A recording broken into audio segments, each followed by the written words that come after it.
Episode 362 na tayo nang abot kami na pangarap araw ng Sabado mga kapuso. Sabi naman ni Lynette, no, hindi ko magagawa yung ginagawa mo Carlos kasi alam mo naman na malapit si Annalyn sa tatay niya sa magulang niya yun. Ayoko naman na maging hadlang sa relasyon nila, sabi naman ni Carlos. Pasensya ka na Lynette, alam ko naman na kaya ko lang yung nasabi dahil nga sa mga nangyari. Sige, hayaan ko na yun.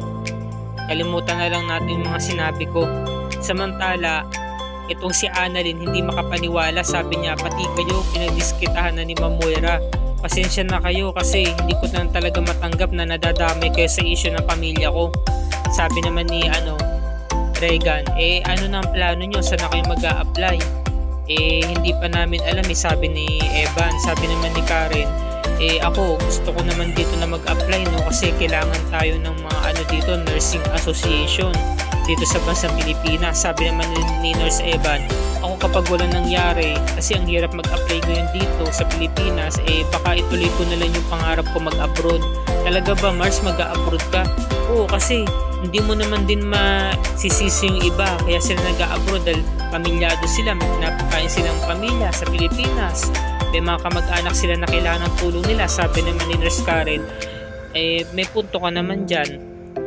Doc, alam naman namin na close ka kay Doc Benitez, di ba? Baka naman sakaling hingi kami ng voucher sa'yo, sabi naman ni Nurse Evan.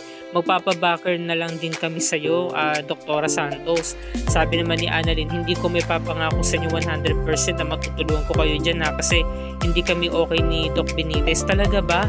Bakit? Ano nangyari sa'yo? Ano bang ginawa sa'yo? Sabi ni Nurse Evan. Samantalang itong si Zoe, tinawag ni Doc Joy. Zoe, ano yun? Nabalitaan mo na ba yung nangyari sa bachelor's party kagabi? Ano yun? Kung gano'n, hindi ko pa pala alam. Nagkagulo kasi. At ang sabi, hinampas daw ng bote sa ulo yung dad mo. At pinag-uusapan na ang may gawa nito ay walang iba kundi si Doc Carlos Benitez. Talaga si Doc Benitez? Oo. Biglang umalis si Zoe, sabi ni Doc Joy. Zoe, saka pupunta. Samantalang si Annalyn, pinuntahan agad si Doc Benitez. Sabi niya, Doc, pwede po ba tayo mag-usap? Ano yun? Yung tungkol nga po pala kagabi, sorry po ulit, diba? So sabi naman ni Doc Benitez, kalimutan na lang natin yun, apology accepted. Sabi naman ni Annalyn, kasi po kinakailangan po ng tulong ni Nurse Evan sa kanya Nurse Karen, baka kung sakaling matulungan natin sila. Sabi naman ni Doc Carlos, kaka-hard lang natin ng mga nurses, saka puno tayo ngayon kaya walang available slot para sa kanila. Sabi naman ni Annalyn, magagaling naman po sila mahuhusay po sila, tinanggal lang po talaga sila ni Ma'am Moira. Sabi naman ni ni Doc Carlos, kung wala ka nang sasabihin Dr. Santos, umalis ka na. O Dr. Santos, ano pang ginagawa mo? May tatanong ka pa ba? Sabi ni Annalyn. Opo, alam niyo po ba yung nangyari kagabi? Kaya lang naman ako nagsorry sa inyo dahil napilitan lang ako. Ginawa ko lang yun. Pero syempre hindi ko pa rin malilimutan yung ginawa nyo. At hindi pa rin ako papayag na makakasal ka kay nanay dahil sa oras na ginawa mo pa yun, titiyakin ko na hindi na matutuloy ang kasal nyo. Samantalang ito namang si Chang Susan, sinasabi ni Josa, chika mo na sa akin yung nangyari kagabi. Sabi naman ni Chang Susan, ay nako, nagkagulo sa bachelor's party kagabi. Paano kasi pumunta itong si RJ sa venue? Hindi naman siya invited, ba't kasi siya pumunta doon? At ang balita, sinuntok pa niya si Doc Carlos. Pagkatapos nun, syempre, inampas siya ng bote sa ulo at pinaniniwalaan na si Doc Carlos Benitez doon ang may gawa nun. Talaga niyang RJ na yun talagang lapitin ng gulo yun sakto naman dating ni Giselle, bisita si Lynette. Narinig niya yung pinag-uusapan. Sabi ni Giselle, good morning, mukhang ang kapatid ko ang pinupulutan nyo comedy Napahiya si Chang Susan. Sabi ni Chang Susan, Lynette, pwede ba makigamit muna ng CR nyo? Kasi napahiya siya Sabi naman ni Giselle, alam nyo, kilala ko ang kapatid ko. Pinaniniwalaan ko siya dahil nagsasabi naman siya ng totoo. Mabait naman siya At saka isa pa, pinaniniwalaan ko rin ang sinasabi ni Annalyn. Diba si Annalyn hindi naman siya sinungaling? Kaya naniniwala ko na nagsasabi siya ng totoo. Sabi naman ni Lynette, kaso po Ma'am Giselle, Mismong sina Michael saka si Doc Lindon na po nagsabi na nakita talaga nila si Doc Benitez. Hindi po talaga ito umalis. Hindi nga ho ito nawala sa paningin nila eh. Sabi naman ni Giselle. So sinasabi mo na nagsisinungaling ang pamangkin ko si Annalyn. Ganyan mo ba siya pinalaki, Lynette? Sabi naman ni Lynette, hindi po. Kasi ganito lang yan, Lynette eh. Kailangan makilala mo talaga ang totoong pag-uugali niya mapapangasawa mo. Baka naman kasi lumabas na ang totoong ugali niya ni Carlos na hindi mo lang nakikita. So kailangan maging maingat ka kasi mahirap na kapag nakasal ka tapos doon mo palang nakita yung totoong pag-uugali niya. Tamang sinabi ni Giselle, di ba? So nakonsenso si Lynette, talagang naguluhan siya sa sinabi ni Giselle kasi may punto naman talaga yung mga sinabi niya. Ayan, no? So natigil na si Lynette, di ba? Kasi naguguluhan na kasi talaga siya eh.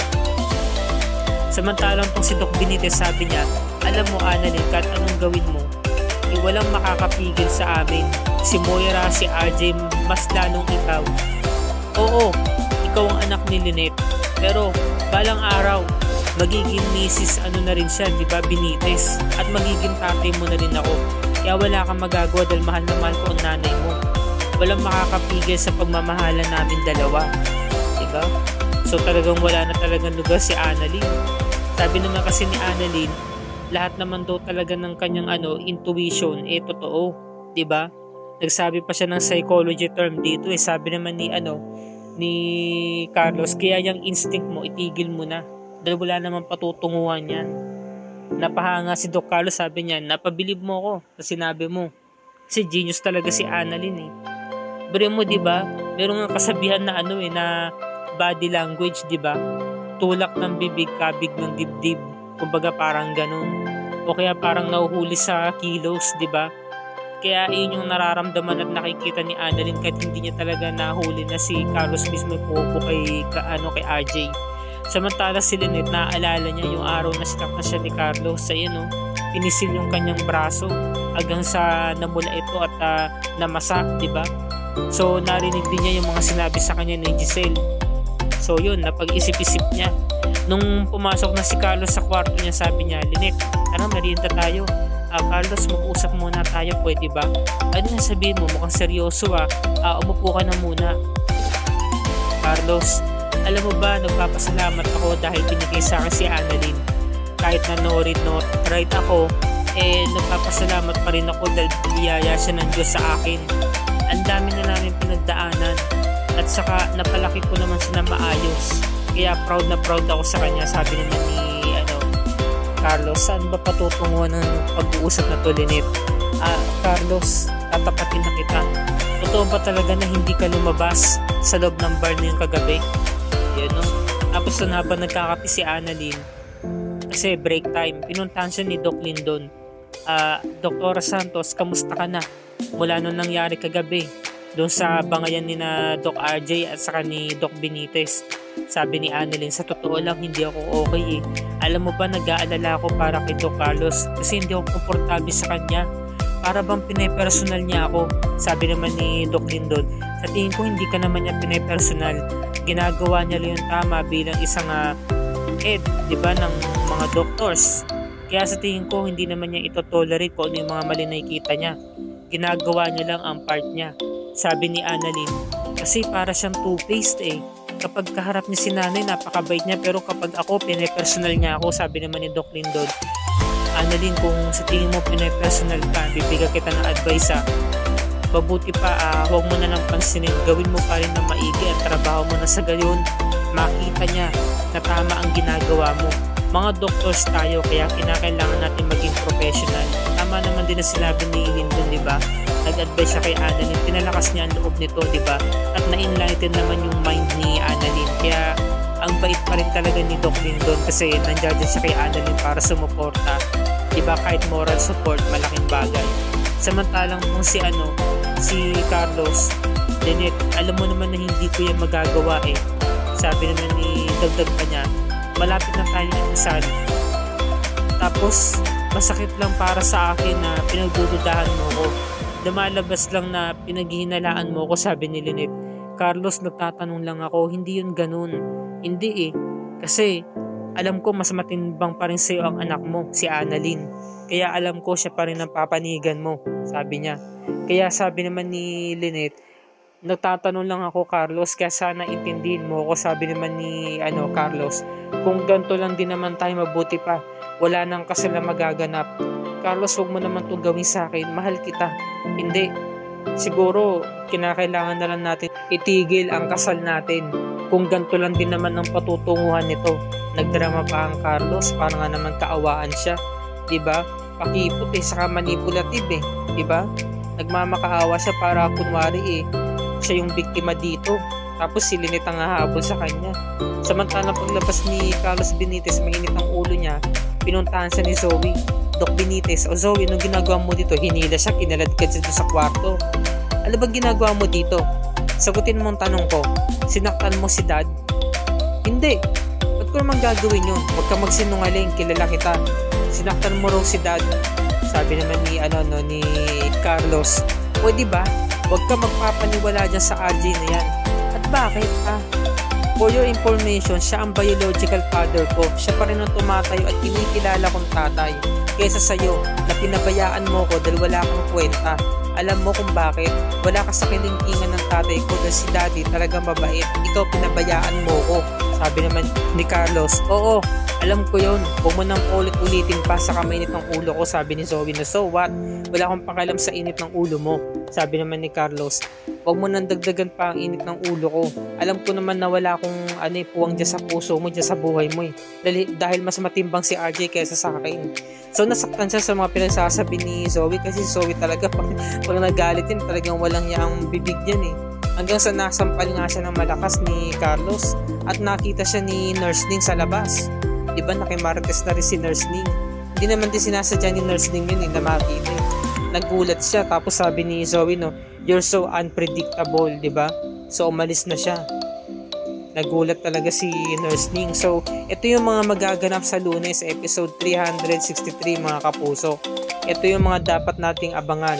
Nag-file na nga ng annulment itong si RJ at itutuloy na nga niya talaga ang pakikipaghiwalay kay Moira. Sabi naman ni Giselle, sigurado ka na ba talaga, Obeng? Paano ang Apex? Mawawalan ka ng karapatan sa Apex. Samantala, binalita agad ni Nurse Ning kay Annalyn yung mga nangyari, yung mga nakita niya. Kasi mukha daw may malalim silang pinag-uusapan at hindi makapaniwala si Annalyn. Sabi nga ni Nurse Ning, ayun na nga diba? Bakit nga sasampalin ni Doc Benitez si Miss Tanyag, si Doktora Tanyag? So, pinuntahan agad ni Annalyn si Zoe, naabutan niya sa may entrance ng hospital. So, malalaman natin kung ano mga susunod na kaganapan, kaya wag natin itong palalagpasin mga kapuso. Kung bago ka pa lamang sa aking channel, i-like mo ang video na to at i-share mo na rin sa iyong social media platforms. I-click mo na rin ang subscribe at notification bell icon para lagi ka updated sa mga episodes ng Abot Kami na Pangarap and other GMA shows tulad nito. Maraming salamat po sa inyong lahat mga kapuso and God bless us all.